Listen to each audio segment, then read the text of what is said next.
Hello बच्चों, let us read this question. This question says higher concentration of nitrogen dioxide in atmosphere air causes. और हमारे option हैं option A cancer, option B bronchitis, option C asphyxiation, option D corrosion. So इस question में पूछा गया है कि अगर हमारी एटमॉस्फेयर की एयर में नाइट्रोजन डाइऑक्साइड का कंसंट्रेशन ज़्यादा होगा तो ये कौन सी डिसीज कॉज करेगा. सो इस क्वेश्चन को सॉल्व करने के लिए जो की कॉन्सेप्ट रिक्वायर्ड है वो है harmful effects of nitrogen dioxide. So यहाँ पे अगर हम देखें तो हमारे पास जो नाइट्रोजन डाइऑक्साइड एयर में प्रेजेंट होता है in the form of NO2.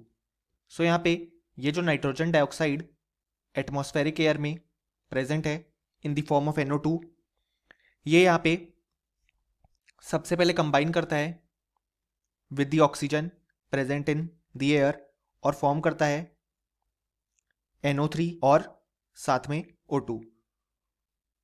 अब अगर हम इस रिएक्शन को यहाँ पे बैलेंस करें तो हमारे पास यहाँ पे 3/2 आ जाएगा.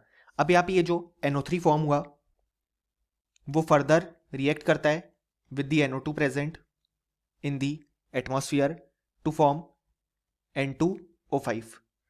अब हम जानते हैं एटमॉस्फेयर में हमारे पास मॉइस्चर भी प्रेजेंट होता है, तो उसके बाद जो N2O5 यहाँ पे फॉर्म हुई वो रिएक्ट करती है H2O के साथ और यहाँ पे HNO3 यानी कि नाइट्रिक एसिड फॉर्म होता है.